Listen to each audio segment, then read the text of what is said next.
Hello, I'm Elizabeth Clark and I'm a first year student studying primary education at Christian Heritage College. Today I want to talk about the subject of Bono's thinking hats. Now you've probably heard of the 6 thinking hats before. When I was in primary school we had posters of these hats all around the room, however no explanation was ever given, which was a little bit pointless. In order for students to actively utilise and engage with these 6 thinking hats, they need to have a clear understanding of it, and that clear understanding comes when the educator has a thorough knowledge of it first, which is what I'm going to be talking about today. Now, to give you a little bit of background knowledge, the 6 thinking hats method was invented by a man named Edward de Bono. De Bono was born in 1933 and is a Maltese physician, author, consultant and inventor. He has degrees in medicine, psychology, philosophy and physiology. He's written 62 books which have been translated into 37 different languages. However, his most well-known book, 6 Thinking Hats, was published in 1985 and discussed the 6 Thinking Hats method. Since then, it's been developed into school-specific programs which are used all over the world. It's also been incorporated into many classrooms, workplaces and personal lives today. Those with high IQs are not necessarily good thinkers. De Bono stated that many highly intelligent people are bad thinkers.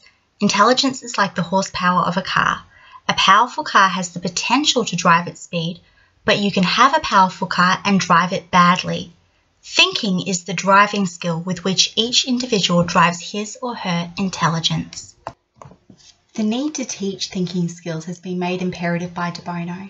He explained in his book 6 Thinking Hats that when thinking is clear and simple, it becomes more enjoyable and more effective.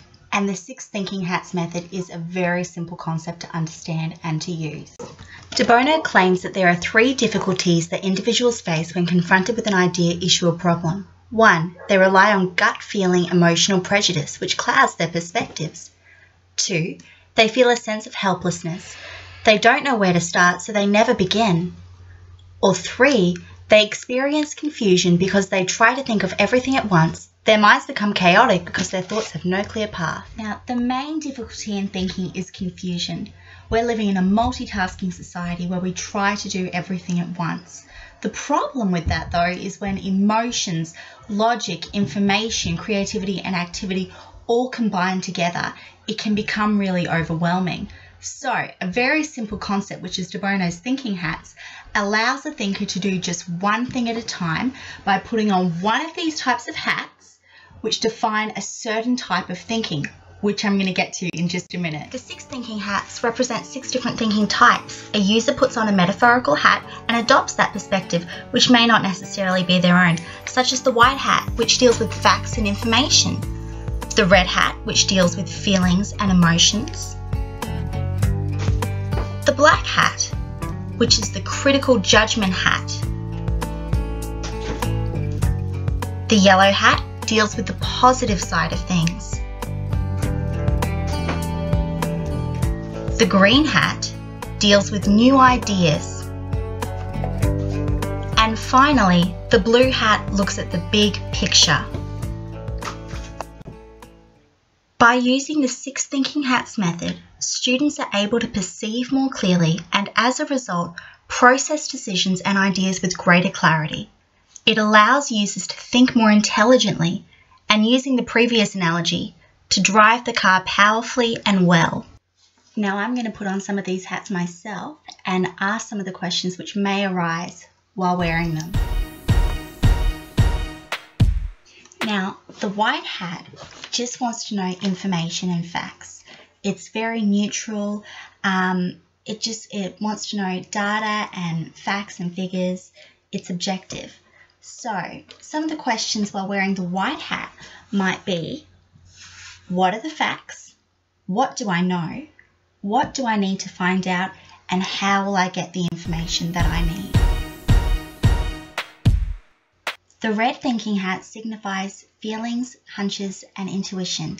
It's an emotional hat, and it deals with the heart and not the head. No reasons are given, and there's no need to justify.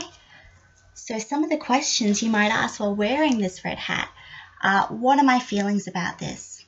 What does my intuition tell me? And what's my gut reaction? Now, the black hat is the cautious hat. It's also a bit of a judgmental hat. Sometimes it plays devil's advocate, and it focuses on why something may not work. It's very cautious, and it's able to identify potential weaknesses, difficulties, and dangers. It's also able to just spot the risks. So, questions to ask while wearing the black hat are, what are the negative points? What is wrong? And what are the potential risks? Now, the yellow hat is basically the opposite of the black hat. It symbolizes values and benefits and why something may work. So the key words with yellow hat are brightness, optimism, positivity, being constructive, and opportunities. It focuses on why an idea is useful. So the questions to ask while wearing the yellow hat are, what are the positive points? What are the values and benefits? Is there a concept in this idea that makes it attractive?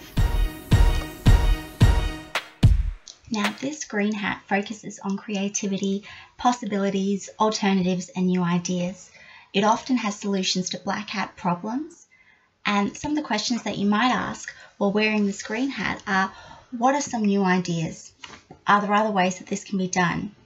And what will overcome our difficulties? Okay, finally, we're at our last hat, which is the blue hat. And this hat is used to manage the thinking process. It deals with metacognition, which is basically thinking about thinking. It organizes the planning for action. And some key questions that you can ask while wearing the blue hat is, what is my agenda? What is the next step? And what is my decision? The 6 thinking hats is a process in which students can approach a problem from 6 different perspectives, and as a result of that, end up with a far more robust solution to that problem. In addition to all of these benefits that are already on the screen, evidence shows that using the hats is useful for English and mathematics because it promotes higher order thinking. But again, it's also beneficial for everyday use.